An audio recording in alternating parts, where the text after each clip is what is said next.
Ethan Carter had worked 15 years of overtime shifts to afford his dream, a secluded, 3-acre property with towering pines, a peaceful stream, and the promise of privacy. It was his sanctuary, his reward for years of sacrifice.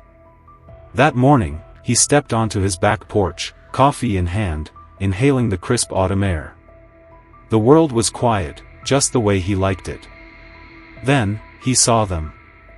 Men in yellow vests, stomping through his land as if they owned it, measuring, marking, staking flags along the edge of his stream. His stomach clenched. No one had asked for permission to be here. He set down his mug, heart pounding as he hurried down the hill toward them.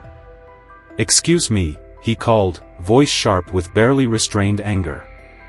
"What exactly do you think you're doing on my property?" One of the workers glanced up, shifting uncomfortably. "Just following orders, sir. HOA approved this bridge project last month." "Bridge?" Ethan's jaw tightened. No one had mentioned a bridge. He had received no letters, no notices, nothing. The Willow Creek HOA was strict, sure, but even they needed permission to build on private property. "You'll need to take that up with Mrs. Langford," the worker added, nodding toward the property line, where a woman in a red blazer stood barking orders at a small group of homeowners. Veronica Langford. The HOA president. The queen of control. Ethan clenched his fists. Marching up to her, he pulled the property deed from his jacket. "There must be some misunderstanding. You can't build anything here without my permission." Veronica barely looked up from her clipboard. "Oh, Ethan. The board voted unanimously last month. This bridge will improve community access to the park and raise everyone's property values." Ethan stiffened. "I never received a notice. More importantly, you're building on my land without permission or permits. That's illegal." She let out a soft, patronizing laugh, adjusting the pearl necklace resting against her collarbone. "Don't be dramatic. It's just a small footbridge for the good of the community. Why would you stand in the way of progress?" Ethan's grip on the deed tightened. "Because it's my land, Veronica. And I don't recall giving you permission to use it." Her smile didn't falter. "We've already allocated funds, Ethan. Construction starts tomorrow morning. I'm sure once it's finished, you'll see how lovely it is." She turned without another word, leaving Ethan standing there, seething, while the workers continued marking the land he had fought so hard to own. Ethan stormed back to his house, his mind racing. He had always known the Willow Creek HOA was overbearing, but this was outright trespassing. That night, he called Olivia Hayes, his real estate attorney, and after reviewing his property deed, her response was immediate and firm. "They can't do this," Olivia said. "Your deed is crystal clear. You own the land up to the north edge of the stream. The HOA has no legal right to build anything there without your consent. Then why are they acting like they do?" Ethan gritted his teeth, pacing the length of his living room. "Because they assume you won't fight back," Olivia said. "I'll draft a cease and desist letter first thing in the morning. In the meantime, document everything, photos, videos, timestamps. If they keep building, we'll escalate it legally." Ethan barely slept that night, waking before dawn to the sound of rumbling machinery. He pulled on a jacket and stepped outside, only to see an excavator parked near the stream. Workers had already begun digging, and Veronica stood nearby, arms folded, overseeing the project like a monarch surveying her kingdom. He marched straight to the foreman, handing him Olivia's cease and desist letter. "This is an official order to stop construction. You're trespassing on my property." The man took the paper, skimmed it, and sighed. "Sir, I understand, but we're just following instructions from the HOA." "Then let me make it clear, you're following illegal instructions," Ethan snapped, his voice rising. He turned to Veronica, who was watching with a bemused expression. I hope you have a damn good explanation for ignoring legal documents." Veronica's smile was as smooth as ever. "Oh, Ethan, you're making such a fuss over nothing. The board approved this, the funds are allocated, and the project is moving forward. If you have complaints, feel free to take them up with the HOA committee at our next meeting." Ethan wanted to scream. Instead, he pulled out his phone and began recording. "Let the record show that the Willow Creek HOA is trespassing on my land despite receiving a formal cease and desist order from my attorney." Veronica's expression flickered ever so slightly, but she quickly recovered. "Go ahead and record. The community deserves to see how unreasonable you're being." As the days passed, construction continued, and the neighborhood's attitude toward Ethan began to shift. Where once he had exchanged friendly nods and small talk at the mailbox, now neighbors avoided eye contact. Some openly glared at him, while others muttered under their breath as he walked by. One morning, he found his mailbox stuffed with anonymous notes. "Stop blocking progress. Think about the community instead of just yourself. Selfish." At the grocery store, parents ushered their children away when he approached. At the community pool, a family who once invited him for barbecues now ignored him entirely. Then came the violations. The HOA sent him notices for absurd infractions. His grass was too tall, it wasn't, his trash bins weren't pulled in fast enough, he had taken them in the night before, his mailbox wasn't HOA approved, it was the same as every other mailbox on the street. He knew exactly what was happening. Veronica was orchestrating a targeted campaign to make him fold under pressure. But Ethan refused to back down. He installed security cameras around his property, capturing footage of HOA board members slipping the violation notices into his mailbox late at night. Then, the intimidation escalated.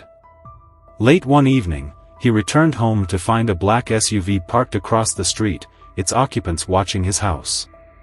When he stepped onto his porch, the SUV rolled forward slowly before disappearing down the road. The next night, the same car returned. The following morning, as Ethan headed to his truck, an off-duty officer stepped onto his driveway, blocking his path. "You Ethan Carter?" the man asked. "Yes," Ethan said cautiously. "Just wanted to have a chat," the officer said, crossing his arms. "I hear you've been making some waves with the HOA. Maybe it's time to rethink things before this gets difficult." Ethan narrowed his eyes. "Are you here on official business?" The officer smirked. "Just looking out for the neighborhood." Ethan reached into his pocket and pulled out his phone. "Great. I'd love to get your name for my attorney." The officer's smirk faded. Without another word, he turned and walked back to his car. Ethan immediately called Olivia. "They're hiring off-duty cops to intimidate me now." "They're escalating," Olivia said. "That means they're getting desperate. Stay alert. I'll send formal complaints to the county and the police department. In the meantime, keep recording everything." That night, unable to sleep, Ethan pored over his property documents again. Something was nagging at him. The next morning, he hired a surveyor. When the results came in, he felt his stomach drop. The HOA hadn't just built onto his property. They had overbuilt by 12 feet, more than they realized. Veronica's precious bridge was deeper into his land than she had planned. And that meant he had even more leverage than he thought. Ethan sat at his kitchen table, staring at the surveyor's report in stunned silence. The numbers were undeniable. The HOA hadn't just trespassed, they had overbuilt by 12 feet, pushing the bridge even deeper onto his property than they realized. That meant their entire construction site, from the footings to the concrete pillars, was entirely illegal. It was a blunder that gave him far more leverage than he had originally thought. A slow, determined grin formed as he realized what this meant. They thought they were bulldozing over him. Instead, they had just handed him the very evidence he needed to bury them, ***. The The next morning, Ethan went straight to Veronica's house. She opened the door with her usual smug expression, but the moment she saw the rolled-up surveyor's report in his hands, a flicker of uncertainty crossed her face. "The bridge isn't just unauthorized," Ethan said, keeping his voice calm. "You've built 12 feet further onto my land than you even realized." Veronica's jaw tightened, but she quickly recovered, folding her arms. "Surveys can be interpreted in different ways," she said smoothly. "The community needs this bridge, and we're building it. Perhaps if you weren't so new here, you'd understand how things work in Willow Creek Estates." Ethan held back a laugh. "How things work? Ignoring property rights? Stealing land? Manipulating the system, ***. You sure about that?" Ethan asked, tilting his head. "Because if you are, then you won't mind explaining that to the county environmental office. They're coming by later today." For the first time, Veronica's confident mask cracked. Ethan turned and walked away before she could sputter out a response. Let her stew in it. By midday, his phone rang with an unknown number. "Mr. Carter? This is Lauren Bennett with the County Environmental Office. We received your complaint about the HOA construction, but there's more you should know." Ethan leaned forward, gripping the phone tighter. "I'm listening. That stream running through your property?" Lauren continued. "It's part of a protected watershed. Any construction in that zone requires multiple permits from the county and state environmental agencies. Permits the HOA never applied for." Ethan sat up straighter, his heart pounding. This was huge. "Can we meet tomorrow?" he asked. Lauren agreed, and as Ethan ended the call, he felt the tide shifting. Veronica had just lost her biggest defense. That night, as he tried to sleep, he heard laughter and cheers echoing outside. Peering through his blinds, he felt his stomach churn. Veronica and a group of HOA members were standing by the half-built bridge, passing around a bottle of champagne. At 8 in the damn morning, Ethan muttered, rubbing his temples. Veronica raised her glass, her voice carrying across his yard. "Let's toast to community progress. Soon, we'll all enjoy easier access to the park." Ethan's hands shook with fury. They were celebrating. On his land. With zero legal right to be there. He grabbed his phone and hit record, stepping onto his porch. Conversations halted the moment they saw him. "What a lovely surprise," Ethan said, his voice dangerously calm. "I wasn't aware I was hosting a party on my private property this morning." Veronica's smile didn't waver. "We're having a little bridge warming celebration. You should join us, instead of fighting progress." Ethan panned his phone across the group. 6 HOA board members. Multiple neighbors. All trespassing. "None of you responded to the legal cease and desist order," Ethan continued, keeping his voice level. A woman near the back, Mrs. Whitman, shifted uncomfortably. "Veronica told us this was handled properly. That you were just being difficult." Ethan smiled. "Did she also mention the county environmental office was here yesterday? That this construction violates protected watershed regulations?" The color drained from Veronica's face. "Don't listen to his scare tactics," she snapped. "We have all necessary permissions." Ethan raised an eyebrow. "That's interesting, because the county inspector disagrees." He could see panic ripple through the group. Board members exchanged uncertain glances. Some took a step back, suddenly realizing how deep in trouble they were. But Veronica wasn't done. She leaned in, voice cold. "You're making enemies you can't afford, Ethan. This neighborhood has ways of dealing with troublemakers." The threat was clear. That afternoon, Ethan stepped outside to find his car tires slashed.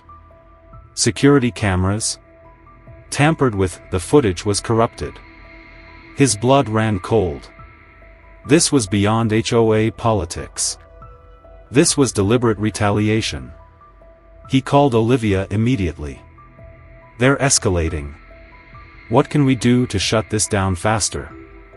"I already filed for an emergency injunction," Olivia said. "But Veronica called in a favor with Judge Harrison, ***, he's delaying our hearing, ***, they're racing to finish before we can stop them legally." Ethan's chest burned with frustration. If they finished the bridge, there was a real chance a judge would let it stay rather than force demolition. That night, an unmarked envelope appeared in his mailbox. Inside were printed photos of other homeowners who had fought the HOA. One had mysteriously moved away after endless harassment. Another had suffered major, accidental, water damage that their insurance refused to cover. Ethan stared at the photos, pulse pounding. This wasn't just a fight over land anymore. This was war. And he was about to turn their power play completely upside down. Ethan stared at the photos, his pulse hammering in his ears. The message was clear: this wasn't just an HOA dispute anymore. This was a deliberate campaign of harassment, and he was their next target. The slashed tires, the anonymous notes, the false violations, even the tampered security footage, it all pointed to one thing. Veronica Langford was desperate to get this bridge finished before the law caught up with her. But desperation led to mistakes, and she had just made a big one. The next morning, Ethan's phone rang with an unknown number. He hesitated, then answered. "Is this the homeowner fighting the Willow Creek Bridge?" a deep voice asked. "Who's asking?" Ethan said, already bracing for another threat. "Thomas Reynolds, Riverside Development. I've been following your situation with interest. That bridge they're building? It might be worth millions to the right buyer." Ethan sat up straighter. "What do you mean?" "Meet me tomorrow at Oak Street Coffee at 9, Reynolds said. "Bring your property documents and survey. You'll want to hear this." The next morning, Ethan arrived early, his mind racing. Thomas Reynolds was already seated, a manila folder in front of him. He slid it across the table. "The township has been trying to connect their trail system to your neighborhood park for years," Reynolds explained. "They just never had a legal way to do it. This bridge creates the perfect connection. If it had legal access rights, it could be worth millions in public infrastructure funding." Ethan flipped through the documents, his heart pounding. "You're saying the HOA accidentally built infrastructure that completes a major trail connection?" "Exactly," Reynolds said. "And here's the best part, ***, only the property owner can grant those rights, ***, not the HOA. Not Veronica. Only you." For the first time in weeks, Ethan smiled. The HOA had bulldozed onto his land, mocked his legal threats, and tried to run him out of the neighborhood. But in their rush to steamroll over him, they had unknowingly created something valuable, something they didn't have the power to control. Ethan leaned back, considering his next move. "So if the township wants this connection, what are we talking about?" "The township's next year's budget includes several $1,000,000 for park expansion," Reynolds said. "They'd pay handsomely for an easement that legally allows access through your property." Ethan closed the folder. "Let's say I'm interested. What's my next step?" "Simple," Reynolds said, grinning. ***, let them finish the bridge, ***. Ethan's strategy shifted overnight. Instead of trying to stop the bridge, he started documenting every violation with a quiet confidence that unnerved Veronica. The next day, as workers installed steel beams at sunrise, Ethan strolled onto his porch with a coffee, watching them work. When Veronica drove by, she slowed, staring at him suspiciously. That afternoon, he walked up to the construction site, hands in his pockets. "Good afternoon, Veronica. Bridge is looking sturdy." Her eyes narrowed. "Had a change of heart?" "Let's just say I'm seeing the bigger picture now," Ethan said. "By the way, did you get permission from the Army Corps of Engineers? This waterway falls under their jurisdiction." The HOA treasurer, standing next to Veronica, visibly paled. "You said that wasn't necessary, Veronica." Veronica's jaw tightened. "It's not. He's bluffing." Ethan shrugged. "Might want to check federal regulations before making that claim. But hey, don't let me stop you. Keep building, I'm fascinated to see how this all plays out." As he walked away, he heard Veronica whisper harshly to her board members. "Find out what he's planning." Over the next week, Ethan quietly built his case. Lauren Bennett from the Environmental Office confirmed multiple violations, including wetland disruption and unauthorized land alteration. The county inspector reviewed documents and confirmed that no structural permits had been filed. And the most damning piece? Ethan discovered that Veronica had lied to her own board. She had falsely claimed that Ethan had given written permission for the project, an outright fabrication. The bridge neared completion, and HOA members continued to parade around it like a community monument. They even announced a grand opening ceremony, inviting local news stations. Then, on Friday night, Ethan got a call from Mrs. Whitman. "Veronica's holding an emergency board meeting," she whispered. "She knows something's wrong, but she won't tell us what. She's making us sign paperwork transferring liability from the HOA to individual board members." "What should I do?" Ethan's grip on his phone tightened. She was trying to shield herself. "Don't sign anything," he said. "And you might want to attend tomorrow's grand opening. It should be quite educational." By Saturday morning, the neighborhood was buzzing. The HOA had set up a ribbon-cutting ceremony, complete with a giant red bow stretched across the bridge entrance. Local news crews set up cameras, and residents gathered, many of them uncomfortable but still clinging to the idea that the HOA was in the right.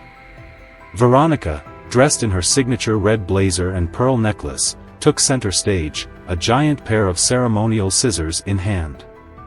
"We stand here today," she began, voice smooth and confident, "celebrating the progress that brings our community together. This bridge will." A black SUV pulled up. The doors swung open, and officials in county uniforms stepped out, environmental officers, zoning inspectors, the township manager. Veronica's smile vanished mid-sentence. Ethan stepped forward, arms crossed. "I believe we're about to find out who really holds the power over this bridge."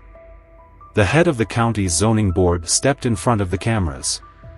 "This construction project has been found in violation of multiple county and federal regulations. Effective immediately, all activity on this site is to be halted." Gasps rippled through the crowd. Veronica's fingers trembled around the scissors. A reporter turned to Ethan. "Mr. Carter, you were one of the strongest opponents of this project. Do you feel vindicated today?" Ethan smiled. "I wouldn't say I was an opponent. I just believe in following the law." Veronica staggered back as officials surrounded her, demanding explanations. HOA board members whispered furiously among themselves. And Ethan? He had just played the ultimate waiting game. And won. Veronica Langford's reign over Willow Creek Estates ended the moment those officials arrived. The ribbon-cutting ceremony turned into a public disaster as county inspectors issued stop work orders, environmental officers documented violations, and news reporters eagerly captured every humiliating second. Residents who once blindly supported her now whispered among themselves, realizing just how deep in trouble the HOA had plunged them. Some board members quietly slipped away, while others confronted Veronica directly, demanding answers she no longer had. By the following Monday, the fallout had spread.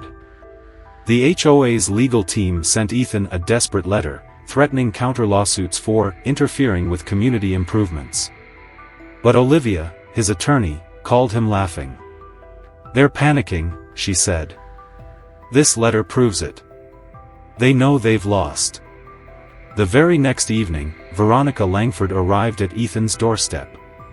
It was the first time she had come alone. No board members, no smug entourage, no fake politeness. The usual sharp confidence in her eyes was gone, replaced with exhaustion. "We need to talk," she said stiffly. Ethan let her inside, watching as she sat at his kitchen table, clasping her hands so tightly her knuckles turned white. "The HOA is willing to purchase an easement," she said, sliding a folder toward him. "We've prepared an offer." Ethan flipped it open. $25,000. He closed it and set it aside. "Define reasonable," he said, leaning back in his chair. Veronica exhaled sharply. "It's more than fair. The bridge benefits your land too. It increases your property value." Ethan chuckled. "Funny you should mention that. I had 3 appraisers look at my land this week. Do you know what they valued it at with the new connecting point?" She didn't respond, but her grip on her purse strap tightened. "Much more than 25,000, Ethan continued. "Try adding a few zeros." Veronica's composure finally cracked. "That's absurd," she snapped. "No easement is worth millions." "Pine Valley Township seems to disagree," Ethan said, watching her face pale. "They've been trying to connect their trail system to our park for years. Your bridge suddenly makes that possible." Silence stretched between them before Veronica finally stood, her shoulders stiff. "The HOA won't allow you to sell to outsiders without approval," she warned. Ethan smiled. "Check your bylaws again, Veronica. There's nothing preventing property sales to municipal governments." 3 weeks later, Ethan signed the final papers. His 3 acres, along with the infamous bridge, now belonged to the township. His bank account reflected a number he had never imagined possible: $7.8 million. But before he left Willow Creek Estates forever, he made one last move. He donated 10% of the sale, $780,000, to fund wetland restoration and conservation programs. The land would remain protected, and the community would still get their trail system, just not on HOA terms. On his final day, as movers loaded the last of his belongings, several neighbors gathered on the sidewalk, including Mrs. Whitman and Brian Caldwell, the new HOA president. "We brought you something," she said, handing him an envelope.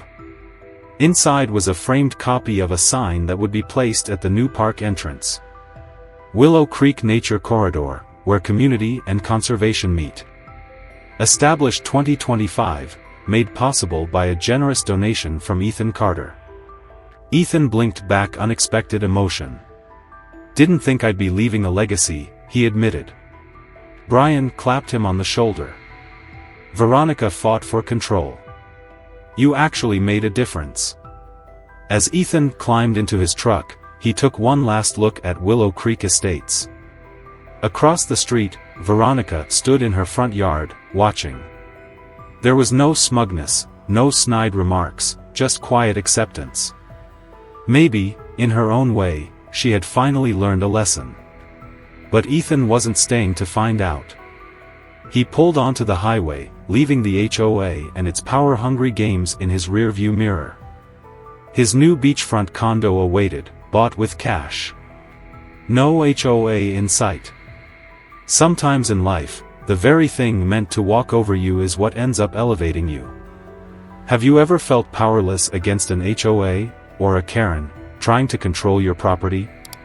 Share your experiences below, let's see who had it worse.